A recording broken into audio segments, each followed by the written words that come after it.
নামটা আমার কচু, কিন্তু খবর পাবে অনেক কিছু। নানা কেউ একটা বার ঢুকতে দাও না, একটা বার ঢুকতে দেবে প্রতিটি বাড়িতে বাড়িতে খবর পৌঁছে যাবে। নমস্কার, খবর পাচ্ছি একটা গোষ্ঠী, তাই খবর পাচ্ছি 14 গোষ্ঠী থেকে। আমাদের বিশেষ বিশেষ খবর হলো, এদিকে নামখানা থেকে বকখালি যাওয়ার পথে দাদা একটা 18 টাকা লরির সঙ্গে একটা ফড়িংয়ের সংঘর্ষ হয়। ঘটনাস্থলে গিয়ে দেখি সেই 18 টাকার লরি দুমড়ে আলুর মতো হয়ে গেছে। কিন্তু ফড়িংয়ে তেমন কিছু ক্ষয়ক্ষতি হয়নি, শুধু ফড়িংয়ে জানা একটা ফুটো হয়ে গেছে। তাই আমাদের উপর থেকে এই চিন্তা ভাবনা করেছে যে ওই ফড়িংয়ের এক সাইডে ডালের উপর ছাপ ফেলে দেওয়া হবে।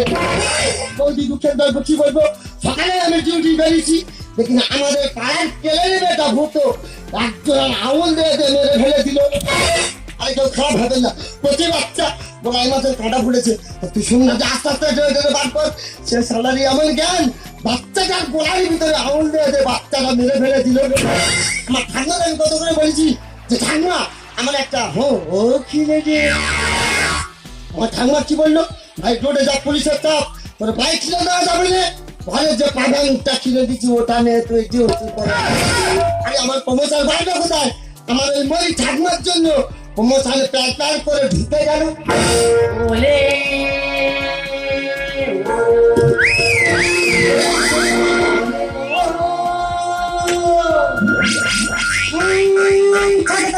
বাবা গো, কি গন্ধ! হে গোবিন্দ, আমার ললিপপ তো তার কি আনন্দ! এত বয়স হয়ে গেল তবু তো তোতা অভ্যেসটা গেল নি। বলছি রে, তো তার আনন্দ তুই কি জানবি? সেটা রে গোবিন্দ।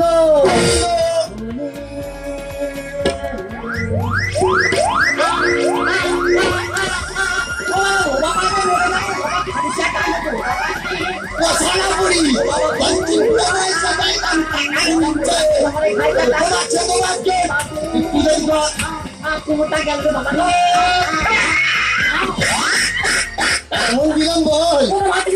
কেন মা মনে সব ঝাঁকে বাড়ি দিচ্ছি, ওরা তুই ঢাকে বাড়ি দিচ্ছি, কিন্তু ঠাংমা দেখেছিস কোথায় রে?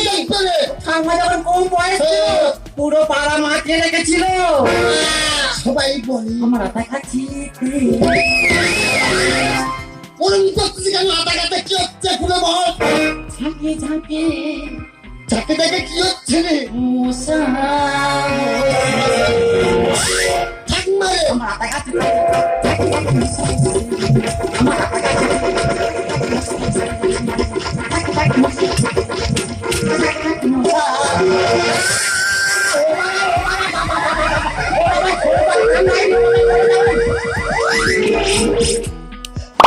কান্না কুকুরের মতো মাংস যাচ্ছে কেন করে? কেন রে, আমি কি করেছি কি? এই মোলাই মেশার জ্ঞানী দেখে দেখে ঠান্ডার ছোটো বুকে মশা বসতেছে। বলছি রে, ওসব কথা বলছি তুই কি জানবি? সে জানে গোবিন্দ। তাহলে বলি শোন, ও দাদু সঙ্গে যে আমার বিয়ে হয়েছিল, কি গো বাসর ঘরের লোকটা কি চালিয়েছিল, 3 দিন যে কি হলো, বলা মুরগির মতন ছিমতে লাগলো, আমি পাট করে হাত করে মরে গেল। সে কি ঢুকে দিন গেল, তোর কথা কি বলবো? তো দাদুর নাম গোবিন্দ, আমি সেখান থেকে এই গোবিন্দ সবাই লেগে আছি। আমি জানি তুই তো জানিস আমি আমার নিরামিষি ছাড়া খেতে পারি না, কিন্তু কষা মাংস যদি 2 পিঠ হয় বলে সবাই টেনে নিতে পারি। ঠান্ডা ঠান্ডা রে তুই সেদিন কাটার মাংস খেলা এই সব কথা লোকের সামনে বলতে আছি, তার বাড়ি একবার লাগবো। কোথাও যাচ্ছি? ডিউটি চলে যাচ্ছি। ডিউটি যাচ্ছি, এইদিকে তোর খেয়াল আছে? আমার ললিপপ শেষ হয়ে গেছে।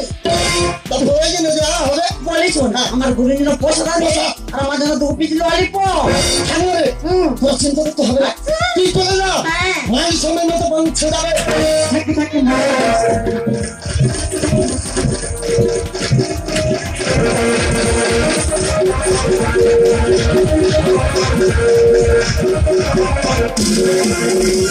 তো হাতে আর সময় নেই, এখনই আমার ডিউটি চলে যেতে হবে। তার সঙ্গে আছে ক্যামেরা, হাতে মাইক্রোফোন, প্রচুরা চললো এবার যাবে সুন্দরবন। ওইটা বলতে ছুটে তুলেছে প্রতিভা, ওইটা বলতে ছুটে তুলেছে প্রতিভা।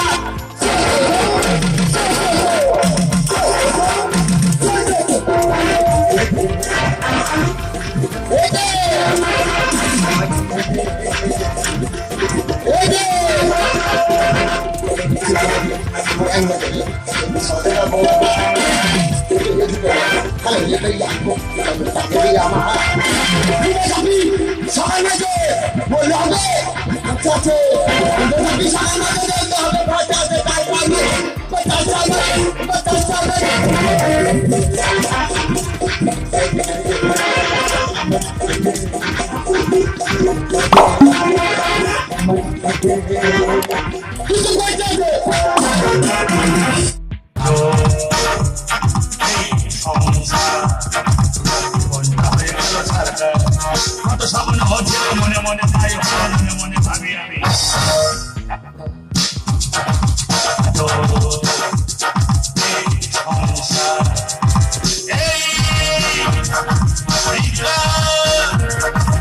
আমাকে নিয়ে চলো,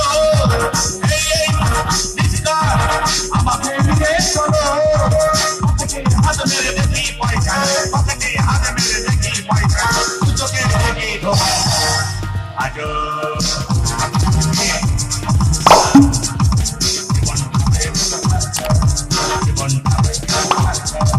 মূর্খ চাকরি করে শিক্ষিত পদে ভরে, মূর্খ চাকরি করে শিক্ষিত পদে ভরে, সকল গেল তখন চেষ্টা। বাড়ি ফিরে যখন আসি, বাড়ি ফিরে যখন আসি, তোমার 10 টাকার এই 10টা পরব দেখো আমার হাতে, শিক্ষা গুরু বিদ্যাসাগরের পরিচয় আছে। 10 টাকার এই 10টা পরব দেখো আমার হাতে, শিক্ষা গুরু বিদ্যাসাগরের পরিচয় আছে। নাচ ছবি আর ঝুমকলতা, নাচ ছবি আর ঝুমকলতা খুব মনে নিয়ে যা। আজো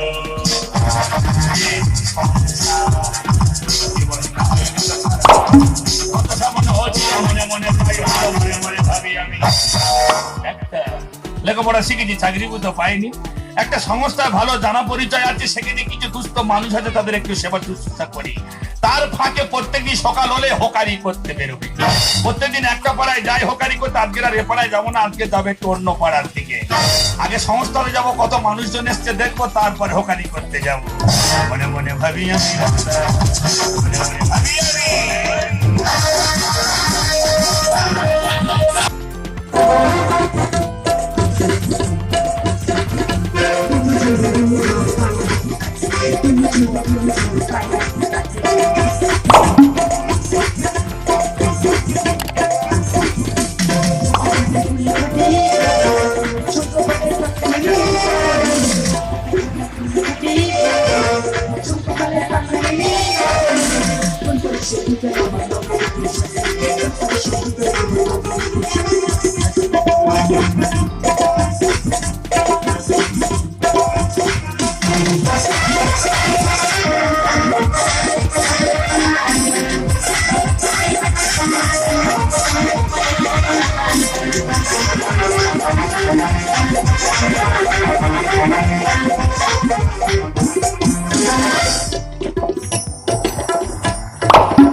কঠিন পরীক্ষা